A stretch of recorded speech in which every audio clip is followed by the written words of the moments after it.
I thought, Rick, this was really interesting because you do walk the talk here when you say you want to empower women, right? So you have 40% of your board are women, 35% of your units are run by females as well. So it begs the question to me, if it works for you, why isn't it working for others? Why don't others do this? Why don't they, what's going on? Education. They need to wake up and understand this isn't, as we were talking at the break, this isn't social service. Right. Christine Lagarde said it. This is a business economic principle. Right. You're not doing this for charity. No. But, you know, by the way, it's nice to do good things, and we believe that. We do this because it makes a lot of sense. It's leveraging power. Matter of fact, we have 3 group presidents in the world, and that's our highest level. You know, in the corporation, 2 of the 3 are women because they're smart, they're good. So when you say education, so that tells me, though, that there is obviously, and we know this, right, a miseducation that women aren't good at, being leaders, that they're not oriented towards being entrepreneurs or becoming CEOs.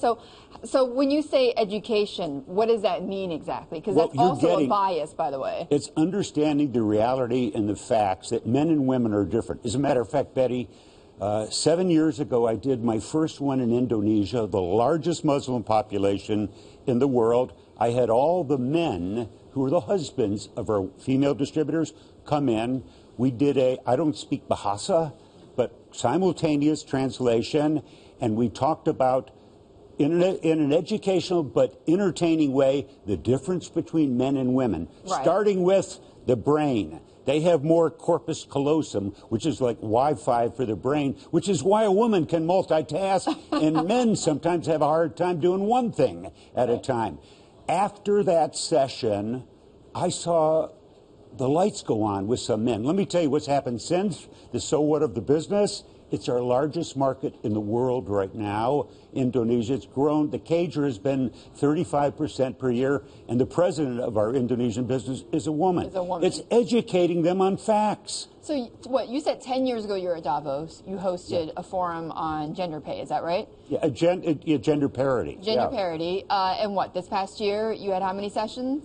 Well, it's interesting. Yeah, there was one 10 years ago. We had 12 sessions now, and I've been proud to now be a trustee on the whole concept of gender parity. It's one of the 10 major points of focus at Davos, and it never even used to make it into Congress Hall. How do you know it's not just lip service? Oh, it's good to do this. Yeah. It makes us look politically correct to do this. You're spot on.